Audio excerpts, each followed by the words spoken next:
We're actually on live. Okay, folks. salud. Salud. Hey, All right. I like it. Thank you for being on here. I think we're live. Okay, so welcome to Island Origins Live. It is April 3rd, 24th. 24th. One of those days. We're having wine. Who cares? So, I am Calibe. If you've never met me before, I'm Calibe. This is Sexy Man. That's me. Sexy Man, Can't help aka it. I'm drunk already, I'm sorry, alright? Forgive me. But this is Island Origins Live. Of course, you can find us right here on Facebook every Tuesday evening at 7 o'clock. You can also find us in print, online at Island Origins Mag, and on our television show. So today we have two fabulous women, because do we ever have any other kind of woman here? We have two fabulous women who are going to be talking to us about some of the crises that are taking place, specifically in South Florida, but just in our community in general, and how we can kind of address some of these crises. Both of these are David's friends first and mine second. Nothing wrong with that. I'm coming into the fold, don't worry about it. But we're going to start off, or the topic of conversation, again, is going to be how we turn the conversation kind of, I guess, from conflict and crisis to cooperation and collaboration. And we are starting with, I'm not going to do the bios, I'm going to ask you to introduce yourselves. So I will start with Miss Priscilla Dame, who I know from, full disclosure, I'm a total left-wing liberal Democrat. We met first 8 years ago when we were getting, or 4 years ago when we were getting Barack Obama elected for the second time. With a coup. I don't know if you remember all of that. But Miss Dame. I know her well. She's a friend of mine. No, I don't know if you remember the situation. But yes, Priscilla Dame, please introduce yourself to our audience. Hi. First, thanks to both of you for having me to Highly Oranges. And so this whole piece is exciting for me, not just about what I'm doing, but what you're doing, bringing in the community and these issues, because sometimes they're really tough topics like you're going to cover today, and it needs to be talked about. I am old as dirt, and I'm going to just put that out there, because I was, so as to speak, discovered 1,000 years ago by the Anti-Defamation League. And even at that time, bigotry and inequalities just unnerved me. And I was so outspoken as I was in one of their audiences about the topic that I ended up on the front of the Miami Herald with a very ugly face. Oh, please. Where you were it from? Yeah. You don't have one. Exactly. Talking to a bigot, and they came back and asked me if I would like to train to be one of their consultants, and they sent me all over the state of Florida to racially tense situations. And that's how I got my beginnings in training and conflict resolution. And you fast forward that into the school system, and I began my doctorate, and I retired from the school system as a safe school specialist, and our number one responsibility was conflict resolution training, particularly the adults, because one of the things that I know, we cheated a little bit, we talked ahead of time, that Shirley's going to talk about how the adults sometimes heads are in the sand and we need to be educated more. So our responsibility was not training children, but it was the faculty, the community, including the superintendents and faith-based in conflict resolution. What do we do? And it grew into also crisis response for Dade County Public School. So I retired from Dade County as a crisis responder. I do have a business, Wingspan Seminars, Conflict Resolution. I did start my doctorate. And I have been involved with women's issues forever and ever, because youth issues are women's issues, right? And so, and somehow or another, it's morphed into me launching a business called Professionally Fabulous. And I'm going to stop there for you. I told you I was That's a good start. I have like 20 questions already. I could not even begin to try and condense that. I'm going to hold it so that we can women, go. Children's issues are women's, every issue is women's issues as far as I'm concerned. Absolutely. So, Absolutely. Our next guest is Shirley Timothee-Paul. Hi. Who we know from another business, but she's here independently today just as someone who has just a vast wealth of information on certain topics, and you can go ahead and introduce yourself. Okay, thank you. Thank you for having me, both of you. And my name is Timothee-Paul, and I'm an RN educator. I've been practicing now for just under 2 decades. Primarily. Hang on, I know you're into it, and I'm being very rude to stop you. Not a problem. But I want to make sure that people heard you. You said you were a RN? Registered nurse, yes. And then what followed that? Educator. So you educate other registered nurses? Is that what it works? Okay, keep going. I want to make sure I understood that clearly. The community, so a number of health professionals as well as the community. And today our focus will be primarily on the community because we are in crisis. There's a number of things happening within our community, specifically the African American community and Caribbean communities. So definitely the conversation is paramount. It's needed. We're definitely in crisis. Right. Okay, so do you want to kick off the questions? You look like you're jumping onto your skin. No, I'm not jumping on. I need to contain you. I need to contain. So listen, I'm hearing something, and I did do some cheating too, if that means I did some amount of like thinking about what it is that we're going to talk about.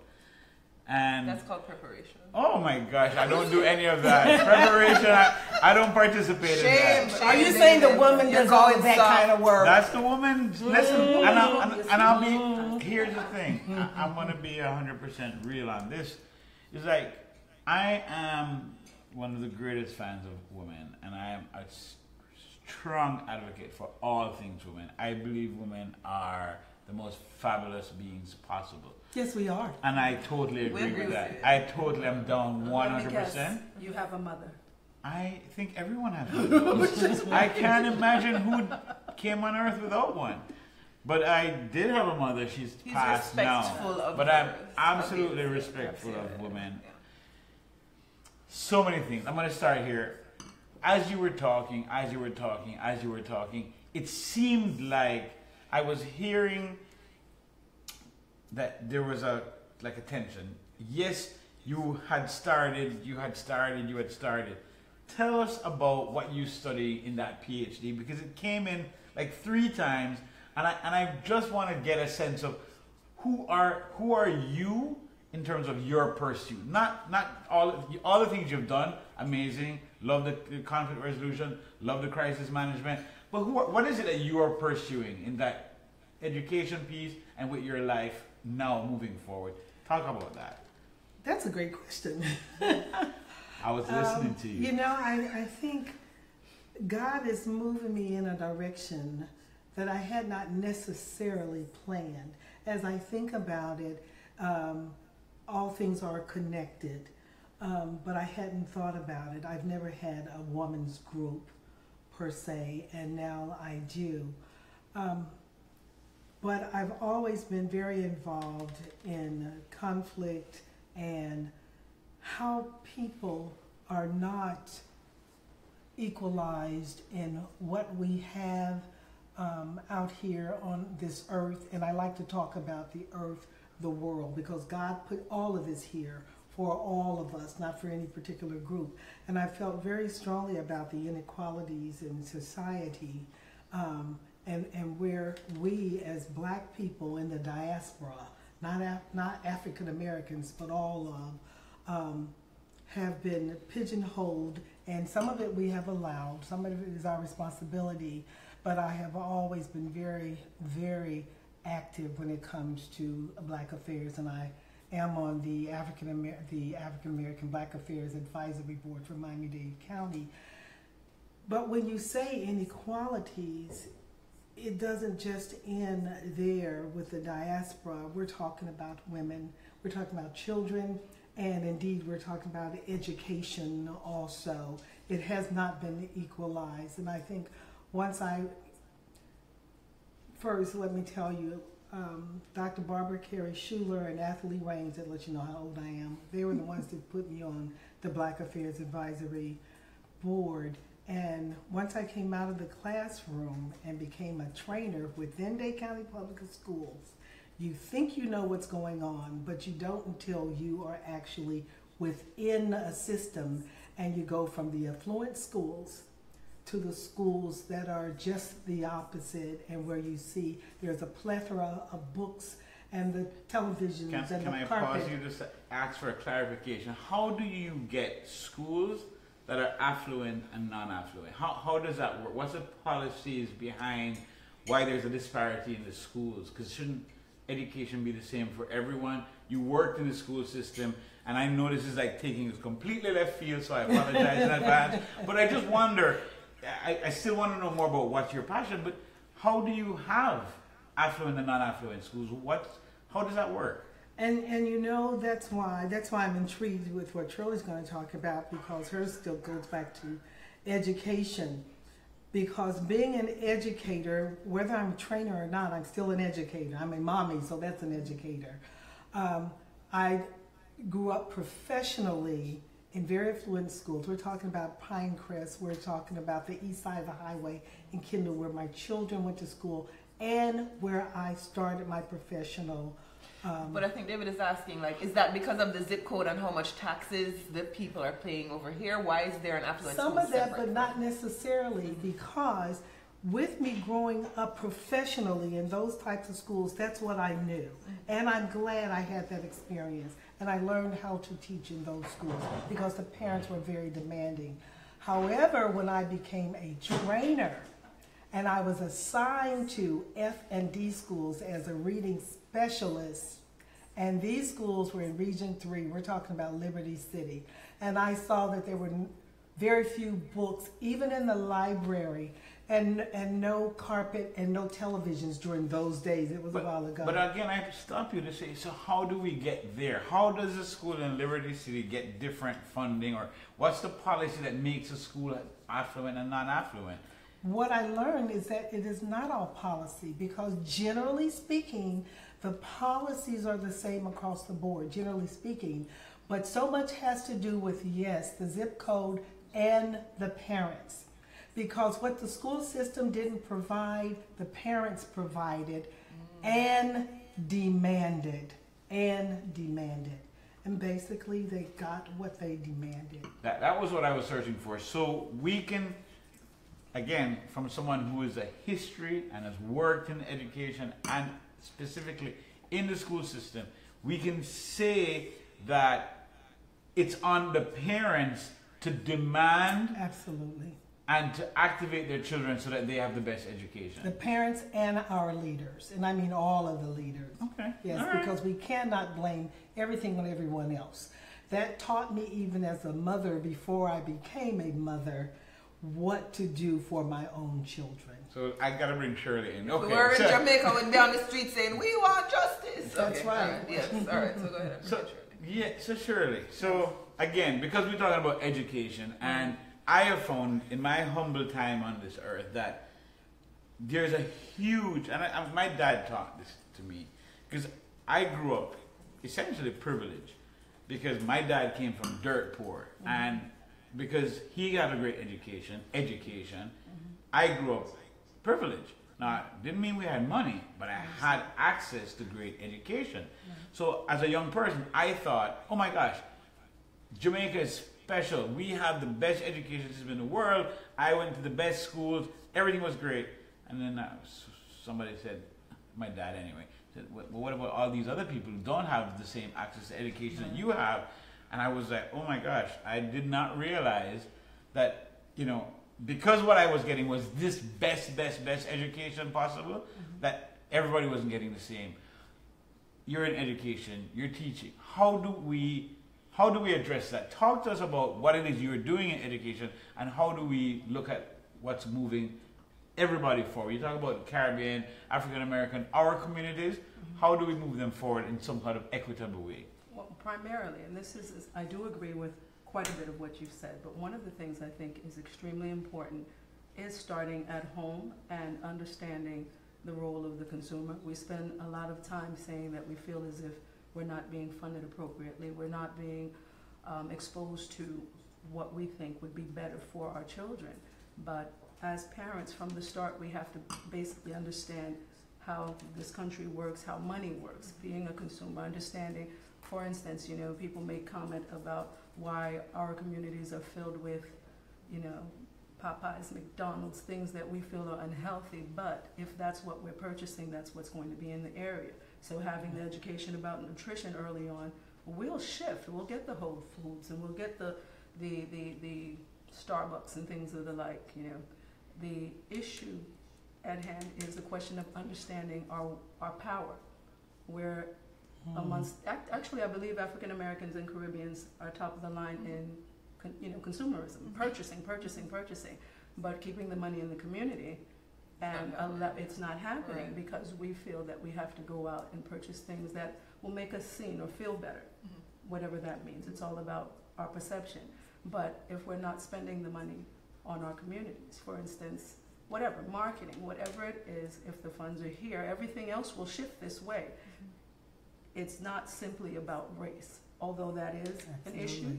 It's more about money. I want to just say to all the audience, wherever you are out there watching this show, let's get your questions. We want to know what your thoughts are, and we want to know what you want to ask the people that we have as guests today.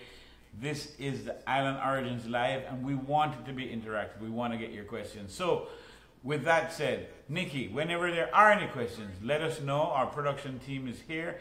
Nikki Lopez, DMR Media. So I want to make sure we get the question. So send us your thoughts, and questions. Make sure you hit share. And do hit share. Thank you, Ms. Kelly. Thank you. I'm here for something. Yeah. Carry on. You're doing a great job, by the way.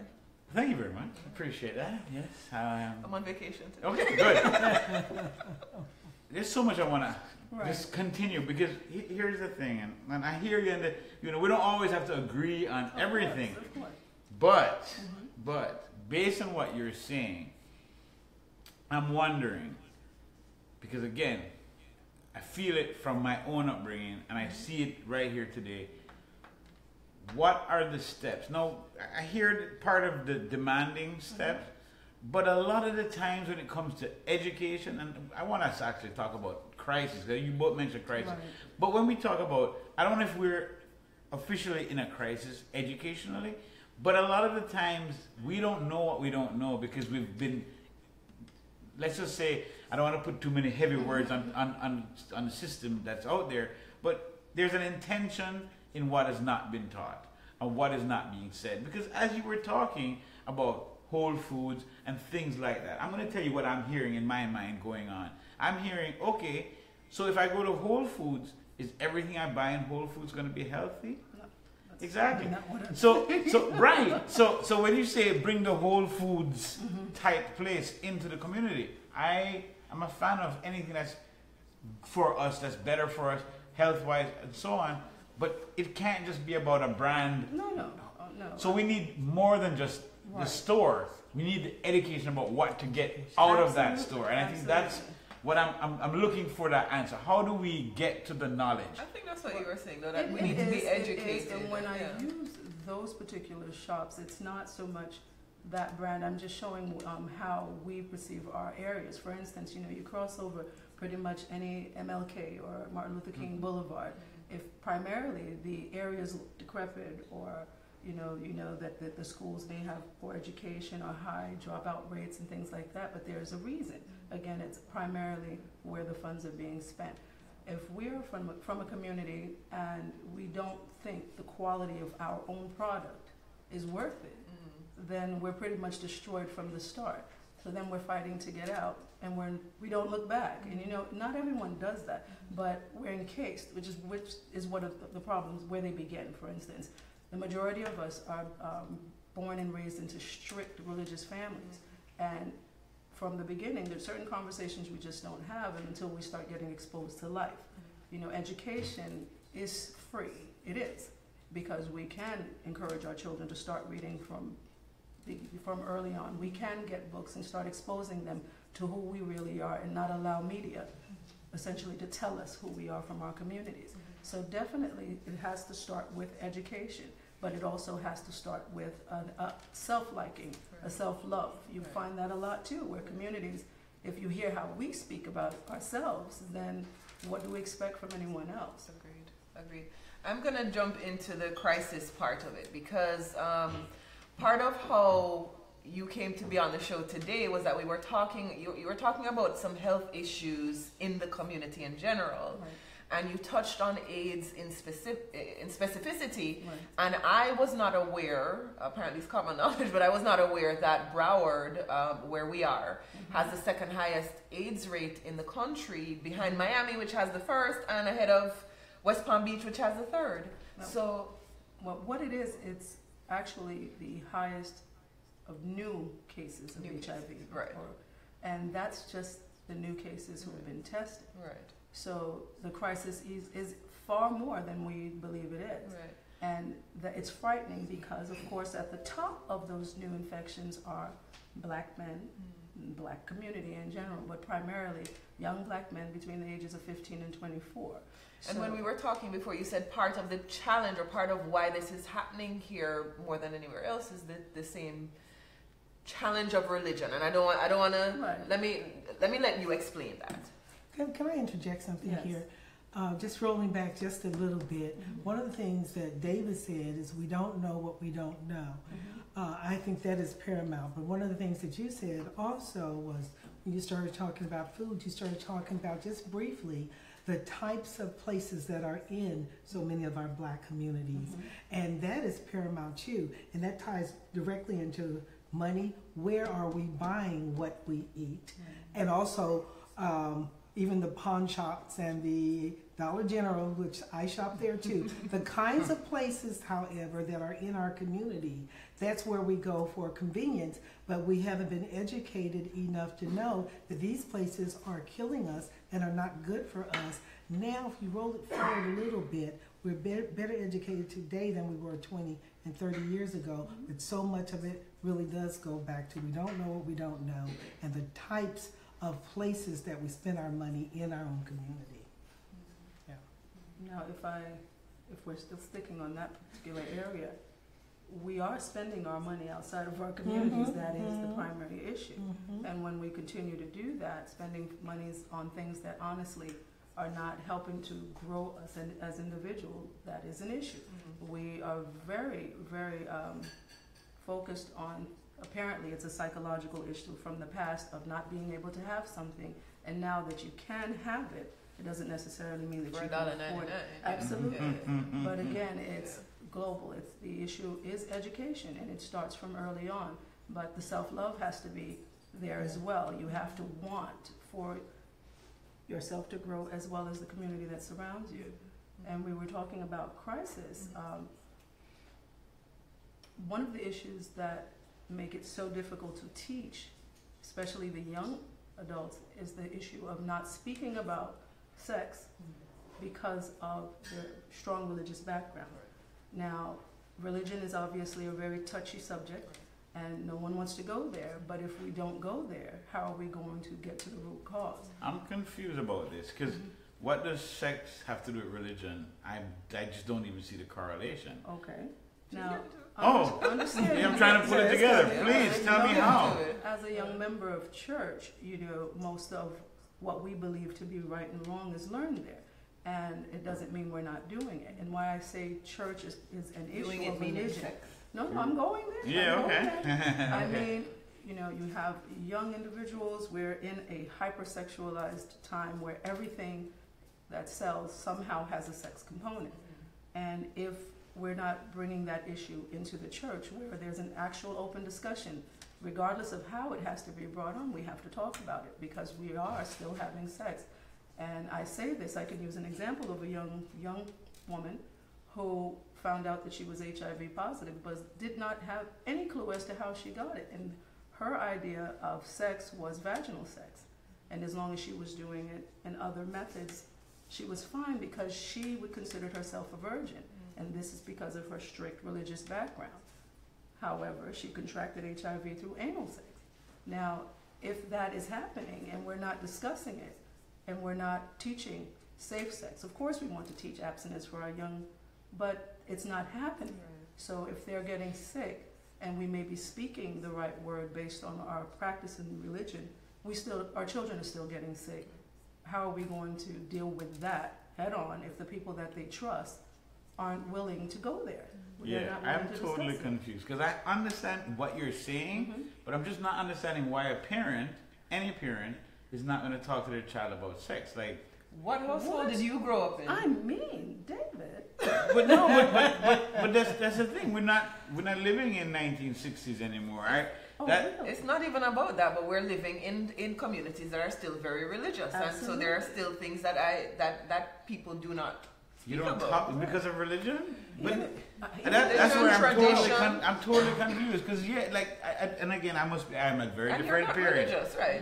You're not religious No, but think either. about it. But- Even as adults, I don't know about you particularly, but are you comfortable speaking about sex in front of your parents who are now in their 70s while we're in our 40s? Absolutely. I Well, do then not speak your about it environment at all. was very different from mine. But yes. No, I just decided to not live like I'm still in my original environment because again, to me, my parents talking to me about sex. I mean, let's talk about sex, people. My parents talking to me. This is what happened with me. Typically, any children that came to my home when I was a teenager, my mom would look them in the eye and say, "Don't have sex with my son." That was her way of talking to me about sex. Okay. And if you're gonna have sex with my son, make sure you wear a condom. That's what she would say to young ladies who came to my house. Most of who were just my platonic friends. I was not having any sex with them, but this was how my mother was dealing with it. So she didn't talk to me directly about sex. She talked to any girl who came inside. No, imagine if I were gay. That she would have missed everybody. I wanted to throw that in Oh, there of because that's one of my course. topics of conflict. Right, Okay, yeah. that I train But on. I wasn't, and I guess she could tell. Homophobia and AIDS. Right. It's very relevant. People don't talk about it. But I have chosen not to have the same for my children. So for my children, like 4 and 5, I'm talking to them about what is sex and the relevance of sex in their lives. Because I did not want what I had. I did not want to not get it. So I learned all I learned about sex because of what my peers were saying or what they may have taught you in school and experimental and so on. I had HBO. But that is the topic right there that Shirley is saying. Look at all those places you just named Right. that you learned about sex Absolutely. rather than your parents Right. talking to you and teaching. Which is why I'm and saying, many children how is it are today that learning we're out there still in doing the the street. same thing. We need Yes. to make those changes. No, you have to remember, we're teaching each other, and as generations pass, we're also passing on what we learn. There are a number of things that I decided to break the cycle in my upbringing, Right. where it's because of either hurt or I have family members, one of my closest, which is my best friend and cousin, who raised in the same environment, but continued the same patterns of the rough upbringing, look at you, you're never going to be nothing, that type of thing. While we decided, no, this is not what we want to do. So it depends on the person. You I see decided, my no. friends becoming their parents, Oh, and that's what absolutely, you're seeing as well. absolutely. Yeah. But Absolutely. in a homophobic society, that is very prevalent also. And that goes back to the church, Right. the upbringing, to our communities. We don't want to talk about it. That is just so hush-hush. And it's taboo in many of the Caribbean communities. However, we are familiar with it and we know it's going on right there in our own churches. But it's hush-hush. We don't want to talk about it. So those children grow up knowing that they're gay from a very early age. We're talking 3 and 4 year olds. They know they're different. They don't know they're gay. They know they're different. And so they're out there floundering with their own misperceptions and conceptions of things that are going on out there, but with ignorance. And that leads very often to being bullied and sometimes even, and I know we have to stop here, but even as far as suicide, which is very, very heavy. That is a crisis that we Yes. definitely Huge need to crisis. talk A third talk of the about. children that commit suicide are gay. Ooh. Yeah. Oh my goodness, yeah. So we definitely need to talk about that right after we come back from this commercial break, where of course we're going to say thank you to our friends at DMR Media. All this awesome camera switching and fanciness that you see going on is all courtesy of DMR Media. All of our graphics, our drone shots, you're going to see some awesome advertising graphics work as well. All of that is coming to you from DMR Media. If you need this service, the information is on your screen right now. And our next supporter is, of course, Nikki. Of course, first. Of course. That's a very Jamaican thing to say, right?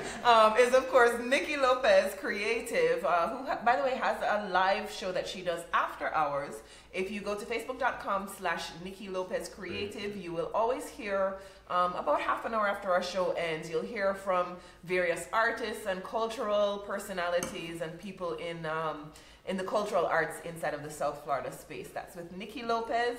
Of course, she does all of our social media, and if you've been seeing the social media for Taste the Islands Experience, Nikki's in charge of all of that. So I think she's doing a pretty good job. I think she's doing some for the Web Fest as well, where I will be this week Friday at 5 o'clock. So see you there. And of course, this next half hour is brought to you by the Taste the Islands Experience. Do we have the ad? Run it. Gourmet bites, Caribbean cocktails, fabulous people. The all-inclusive 2018 Taste the Islands Experience, June 2nd from 4 to 10 p.m. on the breathtaking tropical grounds of the Fort Lauderdale Historical Society. Indulge in gourmet island cuisine, premium cocktails and spirits, cooking and mixology demos with celebrity chefs, live DJs, and more. Visit TTIExperience.com. That's TTIExperience.com. Powered by Island Syndicate and Sunny.org. Awesomeness. All right, so we hope to see you all out there on June 2nd at the Taste the Islands Experience.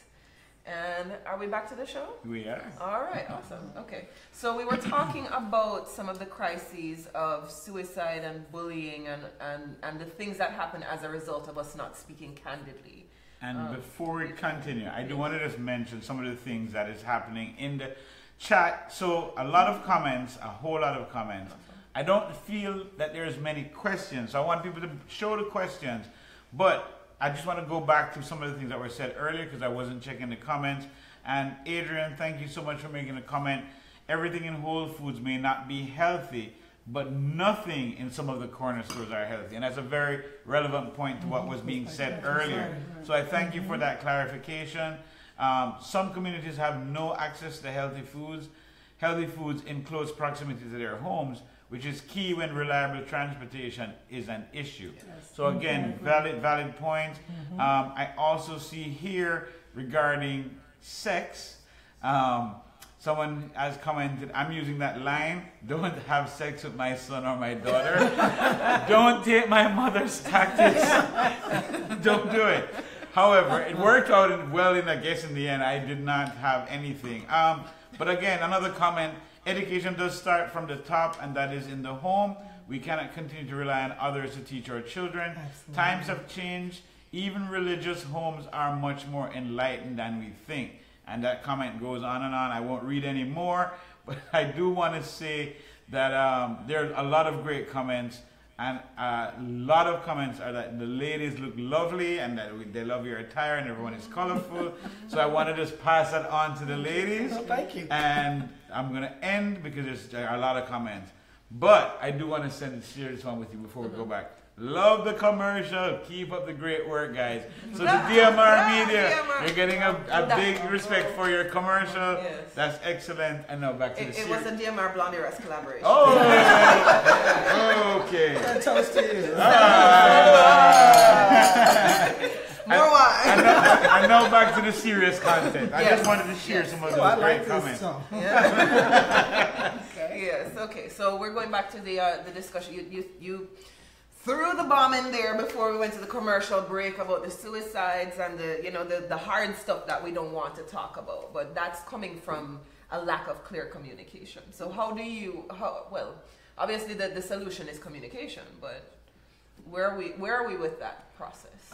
Being homophobic is extremely prevalent when you talk about crisis in our communities, and it's not. And here again, I think one of the things Shirley said that everything is not about race.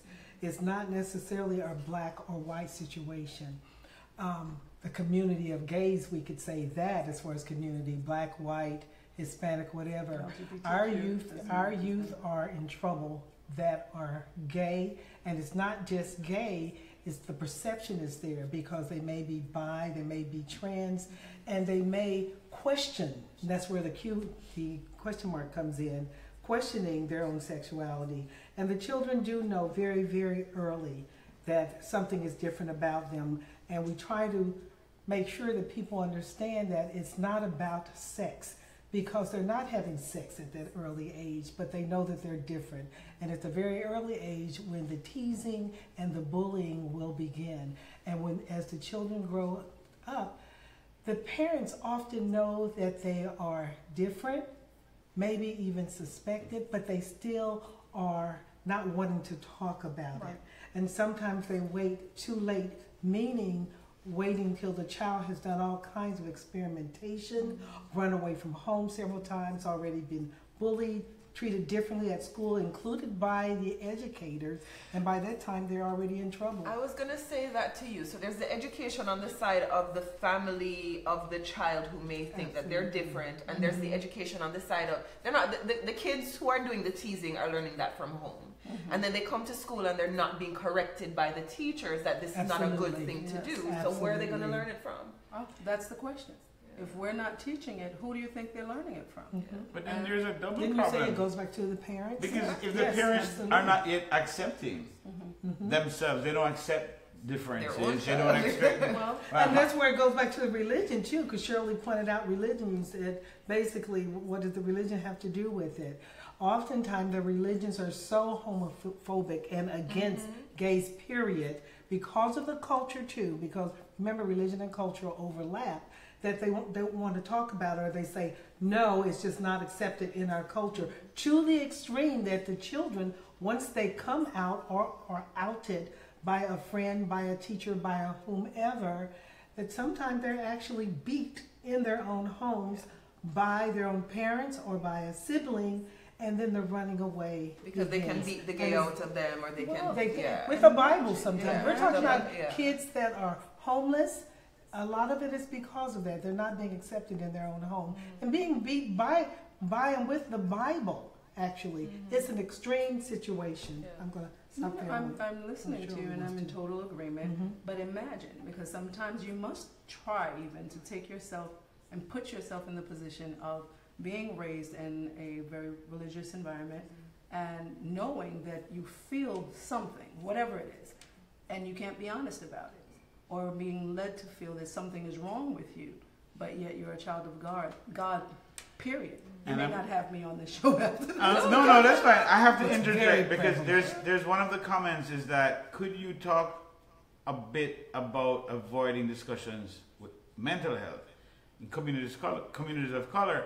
And I feel as though there's going to always be mental health challenges if you can't accept yourself. Like if the foundation of your acceptance in the world is that who you are is not acceptable, then you're going to end up with some severe mental health issues. How do we address that as a part of working through the crisis, the overall balance of all that's going on? Is there a part to play where, how do we deal with mental health? And remember, suicide and ideation of is mental health.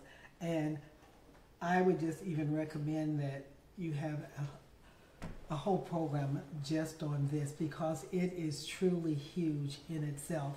And we're talking about the children, but if the adults can't get past communication and being open, talking about it, then of course the children are not. And a year ago when I had my Women's History event, I do something having to do with women every year. One of the subcategories was tough topics, and Dr. Marilyn Volker, our sexologist this year, could not be there, but I did have one there.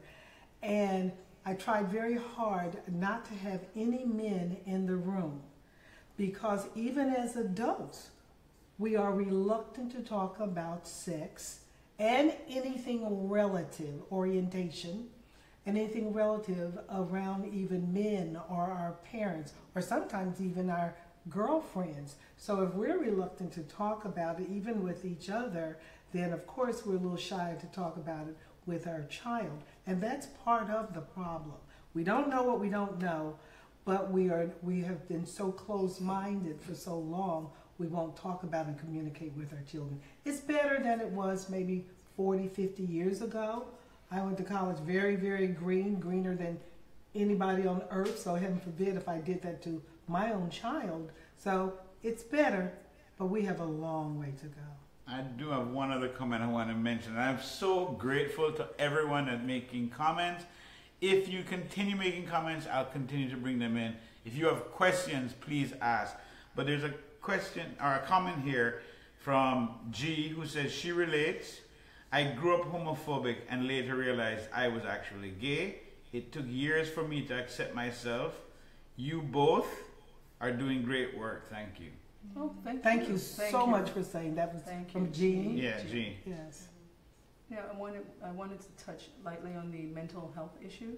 Please. Being from Haitian descent, we treated our mentally ill extremely poorly, just like, you know, to the extreme of ravaged dogs. You'll see people out walking, you have no idea what caused them to snap, what this all derived from. I'm also from a family that was very colorful, and people laugh and say that family is crazy. They're all crazy, but they all suffer from bipolar disease, where they have, you know, manic and very depressed states.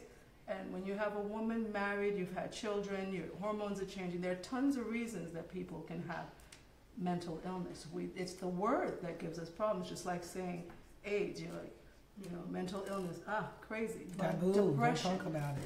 is an illness. And many people suffer from severe depression and just find a way to get through because they're not what they consider to be depressed. So definitely, in the Caribbean, I know it's an issue. You asked about how or maybe how can we start again if more people who are professionals go into that area so that they truly understand how we treat each other. Perhaps we can have better prepared, you know, educational-wise with our students, our families, to see marriages break up because a woman is now in her 40s and things are just different. She knows what she's screaming inside for, whatever it is, but she can't vocalize it because no one wants to hear. So there has to be people who are willing to listen. And we have to create those environments for ourselves through having more professionals, PhDs, psychiatrists, psychologists, people within our communities. Sometimes you'll find, and again, I'm not offending anyone, but you'll find people who are extremely educated in an area and decide to take that outside for purposes of money. But the problems are still here. So we need to be able to envelope ourselves within our communities to grow in terms of how we see things and understand that things are not the same way they were 30, 40 years ago. And to grow and to change and to be better, we have to accept that something needs to change, something. There's a special one right now. It's called Sex and Love on CNN. And it's amazing. And as many of us as Americans watch it, we're so shocked that so many other cultures are inhibited. However, remember, even though we call it a melting pot, I don't know if really we're a melting pot, more like a salad bowl, because I don't see myself melting into anybody. Heaven forbid if somebody was trying to melt me into them. But that is amongst us. So it's not just over there. Over there now, as we become more global, is right here. It's our next door neighbor. So we have to realize that all of us together as we're living, no matter what I think must be, and I discuss in my own home, that is not necessarily prevalent with my aunt and uncles, but also my next door neighbor and the children that my children go to school with. So I think some of it is us opening our arms up and allowing people to learn, and sometimes it's subliminal, because just being around each other, we're going to learn from each other. And how you treat other people, the children are watching. If you're, because bullying really does not start, one of you said it, bullying does not start with the children and the name calling and all that. Where do they get that from? They get that from the parents and those adults and the teenagers and all the obscenities and all of that. And so we are not teaching our children by just how we verbalize the body language and what we do and say all the time. They're watching us. So that bullying and treating you different because you're bipolar or because you're gay or because you dress differently or because you're dark. versus light. That All was a of those thing. things. I'm sure you all went through. David doesn't. David you don't doesn't. He understand. didn't know Oh, these no. issues. Yeah. But, yeah. You know, I'm not so All dark of that. anymore. You know, it recently occurred to me, you know, and I'm in my 40s, I'm 42 to be exact, and all of a sudden Dear I'm having child. this awakening that the way that we saw people who were fair-skinned or mixed or what, that they experienced something as well, how they would be stared at if they came in our community. We'd just look at them as if they walked on water, or we despised them immediately because of whatever but recently... Can I cry now? We go through values because Morris Chutnut became very, very popular. So for a while, the pendulum swung the other way, and so real dark was in, and then it kind of goes, but it always kind of But floats only back. for some. Yes. But because I know Only for time is some. against us, there are two things I want to ask. One of each of you, and I really want to get answers before we wrap up. Right. If you have questions, please, just like I'm asking mine, ask yours. I will read And them. remember to share and like. Share and like. Share Thank and you. like. Share the feed so everyone else can join in. I'm going to start with you, Shirley. So, HIV. I'm hearing this stat from Calibe in your discussion, and I'm like, new cases of HIV. I genuinely get scared by that because I didn't even remember that HIV was still even relevant, because I know that if I'm going to have sex with someone, I'm going to do a thorough check on what I'm putting myself through. Right. And I just assumed that everyone else was doing this. Because That's again, unusual. I'm doing it for me. How do you do a thorough check, David? Oh, I'm sorry, I don't want to. No, I don't want to. You said- I'm sorry. You said we don't sorry. I'm definitely doing a thorough check. Yeah. But so how is it? Tell me, how is it that we have this space of a lot of new cases, and that, you know, this county or that county can be ranked so high? What is? I know that part of it you said is religion. Let's move away from that. Like, what is the overall? Where is the education deficit for people to know that this is still an epidemic? All right, and then I on have a question HIV? after this. Sure. But think about it. Think about lifestyle changes, or the type, as she said, the salad bowl here in the community. You have people coming from all over. You have people with different upbringings, and other people who are not even educated on protection when having sex. A very, very high homosexual community. And say it as it may, men having sex with men are the top of the line in terms of people becoming infected. So whether it's about casualty, women, we tend, he's not going to respect us, so we'll hold off. But men in general are very comfortable and will sleep with one another. Now, in terms of condom use, it's not just for single people. If you're not having conversations, you have a spouse. I've never used a condom with my own spouse, but there has to be a comfort there where it's like, look, you see this? I'm not sick. I don't have anything. And anything I catch, I know where to find out. It's okay to speak to your spouse that way, because there is something to be frightened for.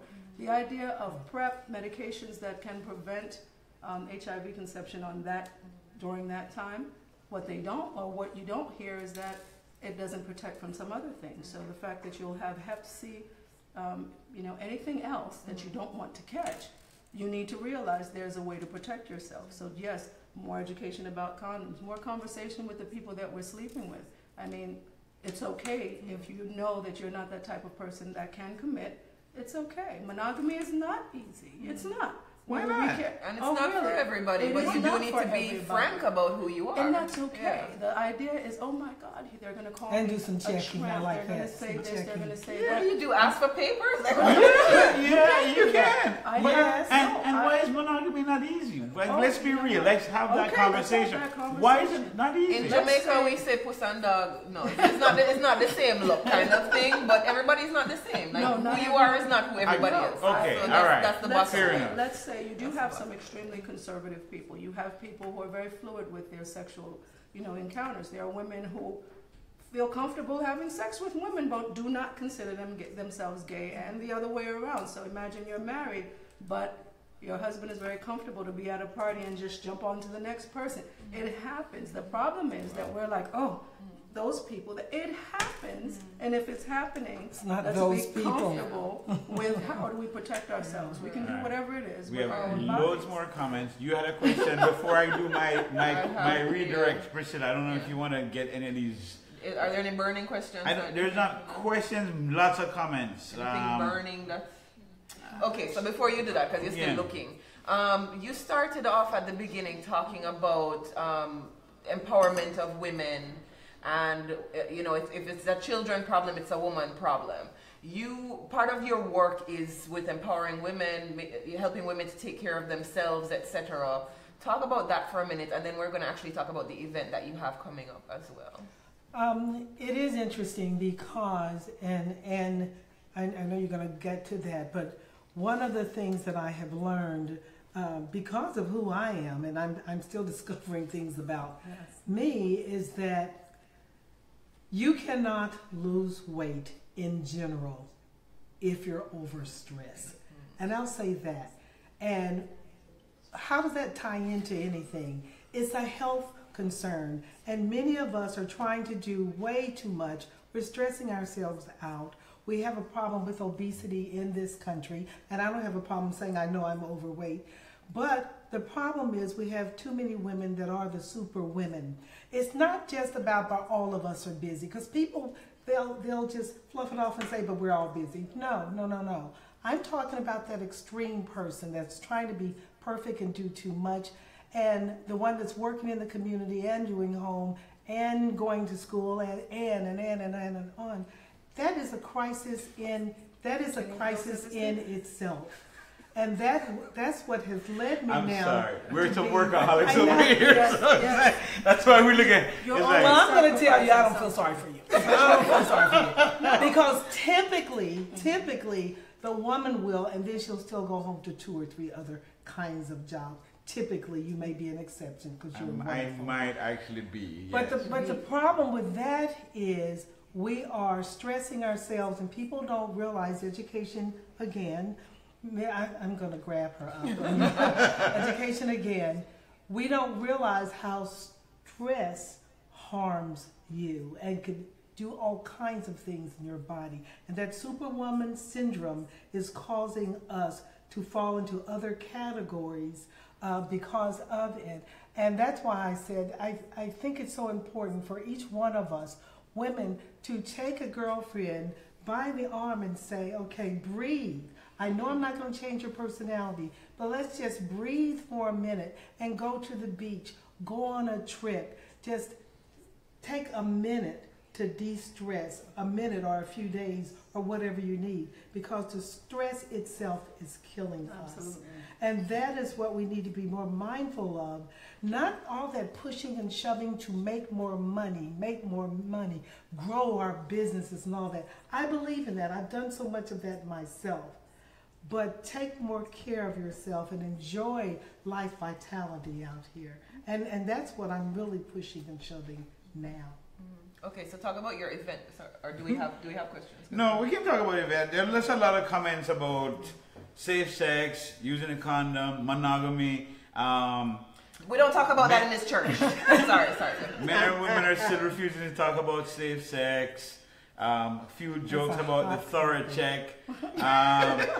One comment about someone's daughter who has the same complexion as David. I don't know what complexion that could be. And she was told she's not black enough or she's not white enough. I have found that. I had to try to not confuse her, as she thought she didn't belong anywhere. So there are a lot of comments. There's something I want to quickly add. Basically, branching off of what you're saying about managing stress. One of the things that causes a lot of stress is trying to basically keep up with whatever everyone else considers as success. You know, you're the only person that can measure what you feel is successful. You have a baker that makes 30 grand a year, but is as happy as, I don't know what, a horticulturist. You know, I met an attorney that retired and decided to do photography, which he flourished in because he was happy. People have to realize what their passion is, whether it's writing, whether it's dancing, whatever it is, and decide for themselves, you know what, the semantics are not that important. You know, you can't have someone with a list of degrees.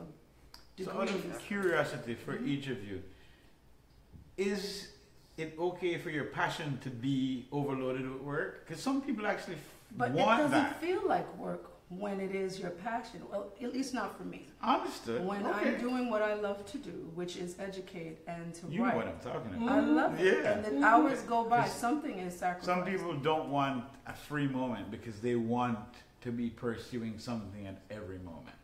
Overload is overload. Not getting enough sleep is not getting enough sleep. Yes. So you could be passionate about it. You could say, but I love doing this. So it's not work. There's still a bottom will have line an that if effect you on are the body, not, yes. when I am working, and I'm not one of those that I need to be motivated. I still have an office downtown in Biscayne, Miami. But now when I wake up, I go to my home office. I kid you not, I forget to eat. I'm working. It's A lot my of guilty business. people I don't over have here. to. But is that healthy? Is that healthy? No, it's not. And that's what this is about. May 5th. Tell us all about the event. May 5th. Speak right here. Tell everybody all about that event. May 5th, Professionally Fabulous ... the Wow Factor. The Wow Factor is all about women. In the morning, there's a plethora of speakers. One is Dr. Marilyn Volker, who talks about sex, okay? Openly talks about sex. Check her out, Dr. Marilyn Volker. Another one is Dr. Julia Harper, and she talks about the Superwoman Syndrome. And that's why I'm opening up talking about all sides of health for women. No men in the room because we want women to ask the tough questions. Then in the afternoon, it is the Wow Center, which is like an expo, and this is when I'm going to grab this one. And we have all kinds of stations, demonstrations, including technology, makeup demonstrations. We have an image consultant, a fashion consultant. Yes, facials and massages. And like there's it. no money involved in this. We have vendors on the outside at the riverside. No money involved. No. Well, once you No get money inside, but and there no is men. there's Vendors are there's No a price men to get and no in. money. There's a price to get in. There's a price to get in. We register. But it started out being actually a girls' day out, but because of the Parkland shootings, that hit me personally below the belt. It's like, how can you not have some type of dialogue with all these issues? So, Me Too, the anti-gun movement, and 2018 being Women in Leadership. So we do have a session about women running for office led by Dee Dee Winthrop and Dr. Bendros Mendengal, who's won probably more than anyone. She's never lost a race. So it is about women in leadership, and I invite you to as my guest. Sorry, David. Sorry. Yeah, I'm like, You're wow. not invited. I invite you all ladies to come on my show and then I'm being rejected. Get over it. I got the invitation. I'm Sorry. rejected. Yeah. All right, We've got to learn how to take care of All right, so ourselves. that's going to be May 5th. We're just going to do our wrap up now because we have 2 minutes left, I believe. We had an awesome time at the Evening of Comedy and Culture with Dr. Sue and her charitable foundation. David was Vanna White. He was running through the audience with a basket Vanna and collecting White? money. Yes, Yeah. he was the fundraiser last weekend.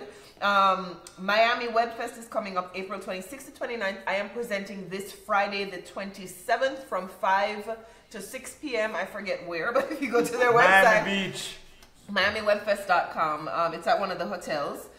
Professionally Fabulous, of course. The Wow Factor is happening May 5th, which is next week Saturday, from 9 to 3 o'clock. 9 to 3. They can register at fabulouspros.com. Okay, that what she said. All right. And of course, the all-inclusive taste. Oh no, sorry, I skipped one. The 2018 Synergy Summit for the Cultural and Heritage Tourism is May 26th. Sorry. May 17, 16 16 to 18. 18. Fabulous woman. Yeah. Big ups to Stephanie. Of course. And of course, as I was saying, the all-inclusive Taste the Islands experience, which you saw the fabulous ad for. Thanks DMR. Thanks Nikki Lopez for the social Are we media. closing with the ad one more time? Hey, let's do that. Can we do that, DMR? Line it up. And of course, by DMR Media is on June 24th is a Brides Expo. That's going to be Absolutely. fabulous if you are in the market for getting married. Next week, what are we doing next week? That's the Haitian. Yes, we have the. Next we week have is Haitian Patricia month. Elise and. Yeah? Yeah. Right. So we're going to have Patricia. Elise, I can't pronounce it. I can't pronounce it either. Right, but she's coming on to talk about all the fabulous. Well, not the fabulous Haitian issues, but the issues that Haiti is going through right now, which are so frequent and enough, as we would say in Jamaica. That's going to be next week. We will get the graphic up within the next day or two because we do want to confirm a second guest, of course. But we want to thank our guests for this evening. It's Shelley. It's not Shirley. It's Shelley. Yes. All right. Shelley. Timothee-Paul. I cannot pronounce the Haitian name. Man, after you said Shelley, you should say Thunder. Shelley Thunder. That's you're so Jamaican. Unapologetically so. And Priscilla Dame, the fabulous. Both fabulous ladies. Both fabulous. Beautiful. I'm Calibe. This is your co-host, David, aka Mr. Sexy Man. Sorry, did I say David? Mr. Sexy Man. We will see you next week right here on Island Origins Live, 7 o'clock. See you there. Gourmet Bites, Caribbean cocktails, fabulous people. The all-inclusive 2018 Taste the Islands experience. June 2nd from 4 to 10 p.m. on the breathtaking tropical grounds of the Fort Lauderdale Historical Society. Indulge in gourmet island cuisine, premium cocktails and spirits, cooking and mixology demos with celebrity chefs, live DJs, and more. TTIExperience.com. That's TTIExperience.com. Powered by Island Syndicate and Sunny.org.